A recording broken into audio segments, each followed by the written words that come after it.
कि सर हम कोई चीज कितनी बार पढ़ें कि हमें ज्यादातर वो चीजें याद रहेगी और हमेशा याद रहे। देखिए सर, पढ़ाई लिखाई भूलने वाली चीज है ही। आप कोई भी चीज पढ़िए, आप जिस चीज को सर जितने ज्यादा एकाग्र मन से पढ़ाई करते हैं वो चीज उतने ही समय तक आपके मन में याद रहती है। अभी ज्यादातर बच्चे ये पूछते हैं हमसे कि सर हम कोई चीज कितनी बार पढ़ें कि हमें वो चीज ज्यादातर याद रहेगा। देखिए सर, आप कितनी बार उस चीज को पढ़ेंगे जो ज्यादातर चीजें आपको याद रहेगी। जैसे आप देखते हो कोई क्वेश्चन होता है, जैसे आप देखते हैं आपके बुक में जो क्वेश्चन होता है, एक अति लघु होता है। अति मतलब देखिए, लघु मतलब छोटा होता है, अति मतलब बहुत छोटा हो गया। एक अति लघु होता है, इसके ऊपर आप जाओगे ज्यादा वर्ड आएंगे, लघु उत्तरी होता है।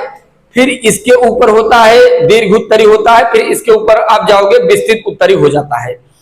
जब सर कोई चीज आप एक बार पढ़ते हो तो जो आपका एक बार में जो आपका दिमाग होता है वो अति लघु जैसे शब्दों को अपने दिमाग में रख पाता है, यानी कुछ ही शब्द रखेंगे, ज्यादातर आप चीजों को भूल जाएंगे।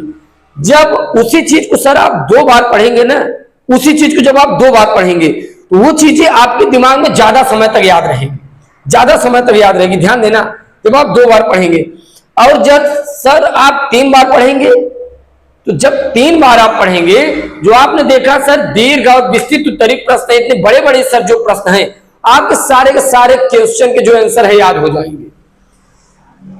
बार बार सर आप किसी चीज को जब आप रिपीट करेंगे, बार बार किसी चीज को आपको पढ़ेंगे तो आपको याद होगा ही।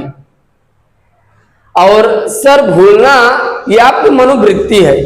आपको कोई चीज हमेशा याद रहे तो आपको हमेशा उसे आपको लगातार पढ़ना भी पड़ेगा, लगातार उसे याद करना भी पड़ेगा, क्योंकि देखिए परिवर्तन प्रकृति का नियम है।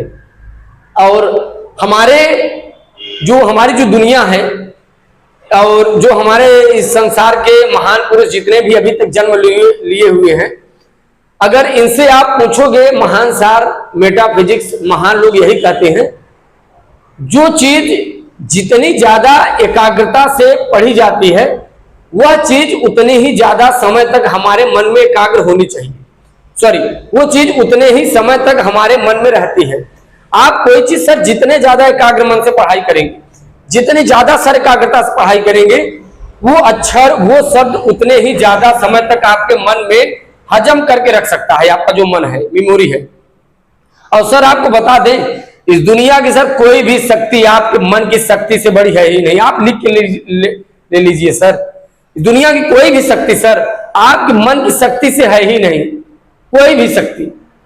आप देखिए संसार में हमारे जितने भी ऋषि मुनि रहे हैं, ये सब सबसे पहले ज्ञान को उपार्जित करने के लिए, ज्ञान को प्राप्त करने के लिए अपने मन पर ही जोर दिए। जैसे मन को अपने बस में इनका करने का तरीका मात्र एक ही साधन रहा, वो था ध्यान, मेडिटेशन। हम ध्यान पर इसलिए जोर देते हैं ना सर, क्योंकि इसी में पूरी दुनिया का राज छिपा है, ध्यान और योग। जो ध्यान है ना सर, मेडिटेशन है, इससे आपका जो दिमाग है, वो मन है, ये मजबूत होगा। और जो योग है, इससे आपकी शरीर मजबूत होगी, क्योंकि ये चीजें कही जाती है, स्वस्थ मन का स्वस्थ तन में ही विकास होता है। यानी जो आपका स्वस्थ मन है वो आपके स्वस्थ तन में ही रह सकता है।